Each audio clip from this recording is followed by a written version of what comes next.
Let's talk about a few headlines you made this past week, particularly on the in terms of reforming ethics in the state of Arkansas. You proposed a 2-year ban on lobbying from legislators and people with the administration, some limits on legislative reimbursements, no double dipping, for instance. Pretty common sense stuff overall, but have you heard anyone kind of express any resistance to these proposals?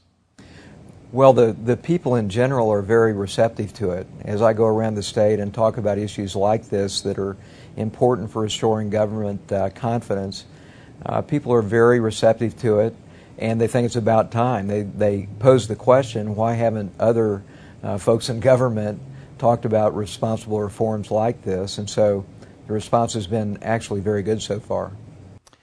Let's talk about fundraising. This is something that there was a big discrepancy 4 years ago when Asa Hutchinson ran against Mike Beebe. Your opponent, Mike Beebe, has banked about $3 million. By my estimates, you're a little bit short of that goal with just 4 months to go. Safe to say you're not going to get too far if you're going to get outspent 20 or 30 to 1. So kind of tell me where you are with your fundraising right now. Has it been a struggle for you? Do you have a plan for doing better on the fundraising front? In fact, we do.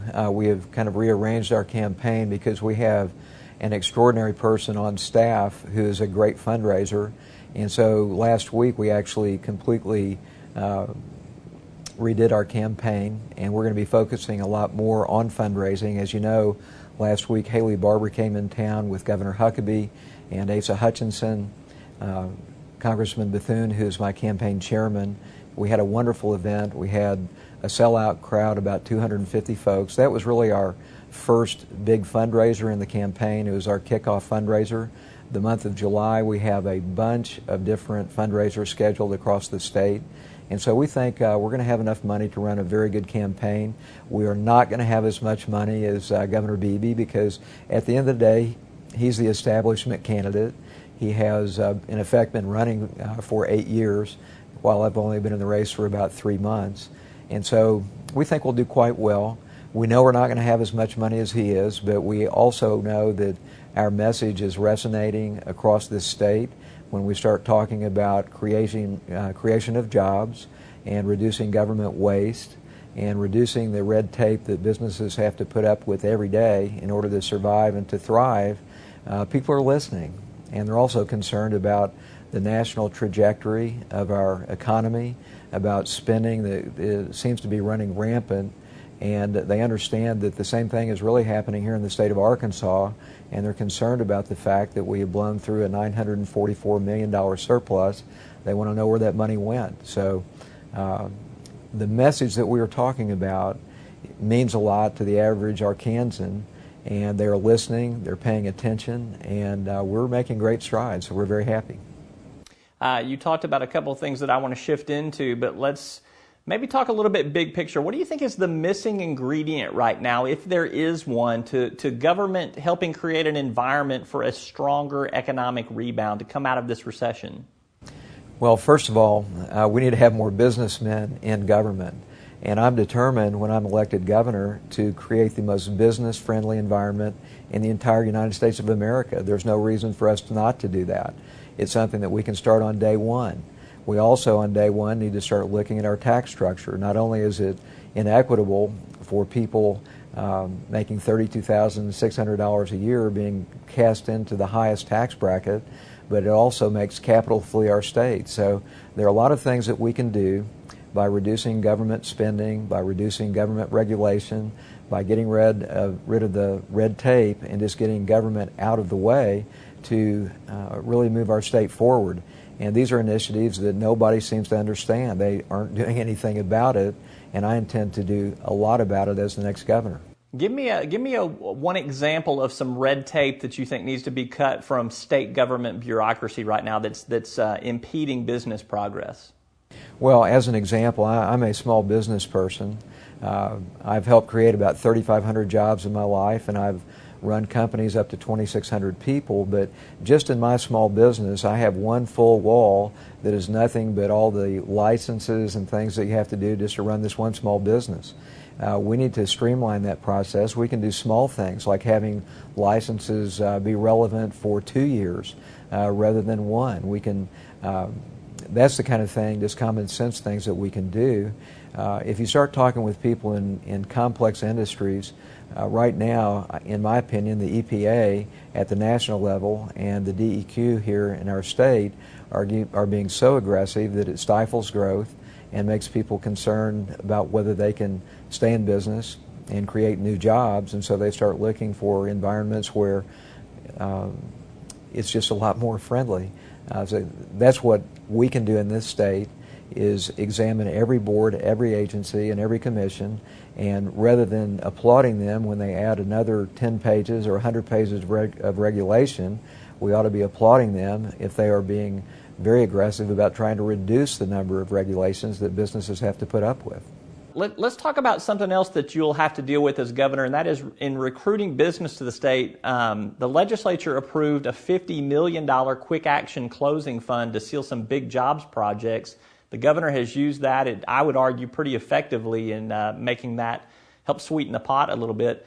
Do you think that discretionary fund is a good idea? Would you advocate keeping the $50 million quick action closing fund in place? Absolutely. In fact, that's one area where I would applaud the governor. You don't have to disagree with everything that Mike Beebe does and says in order to understand that we have some real differences about how we want to move the state forward. This is one of the areas where we agree. In fact, I think we need to perhaps even have a larger fund so that we can attract businesses like Hewlett-Packard, like Caterpillar and others to our state. What we don't want to do is attract them to our state and then support policies that in effect gave them a $100 million additional tax liability, like was the case with Obamacare. So I was 100% against Obamacare, was very vocal about that. Our governor decided not to come out against it until it became law. Then he said he was against it. I don't think that's leadership. And so we welcomed those wonderful jobs to our state, and then simultaneously gave them a $100 million bill at the national level. So, we are tied into the federal government, whether we like to think that we are or not, and I would, as governor, oppose those kind of policies that I think are headed in the wrong direction in our country, and be a vocal advocate for Arkansas, whether it's a Republican or a Democratic administration. Doesn't make any difference to me.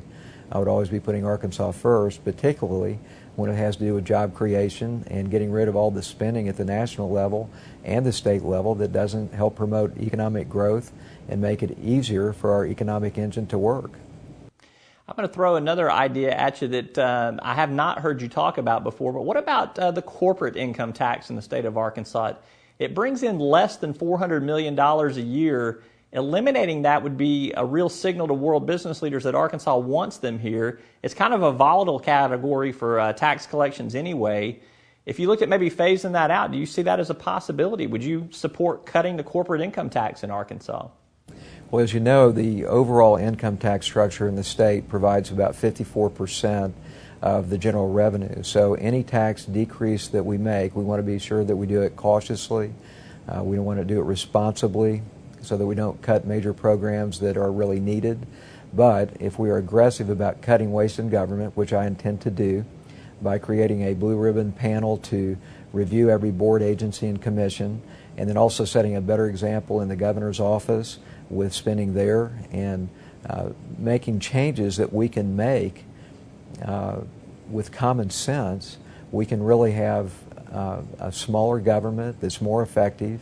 And when we start making those reductions, we can absolutely start cutting those costs, or cutting those taxes, at every level. And if we can send a clear message to the corporate world that we are open for business in Arkansas, and that we're going to be not only creating the most business-friendly environment, but having a much more effective, fair, and efficient tax structure that applies to them, and hopefully eliminate it altogether, then we're going to be able to move our state forward. People are looking for, every state is going to be aggressive about getting businesses, both large and small, into their state, and if we're not at the vanguard of that, we're making a mistake. We simply have to be more creative. We have to have more incentives to bring businesses here, responsible incentives, and then we have to address our tax structure at every level, including the corporate tax structure. So was that a yes or no? You would support eliminating the corporate income tax if you could get that government budget where you want it to be? Absolutely, over time, but it's not just the corporate tax, it's individual income taxes and capital gains, again, because we simply can't continue to have capital fleeing our state. We can't continue having our businesses move across the border because they don't have to pay those taxes, and we don't want to have our higher net worth people leaving the state, taking both their capital with them and their brains and their expertise, which make it virtually impossible for our small companies to grow organically. So yes, I want to review all of those tax structures and in a responsible way reduce or eliminate them so that we can have a better business environment in the state of Arkansas.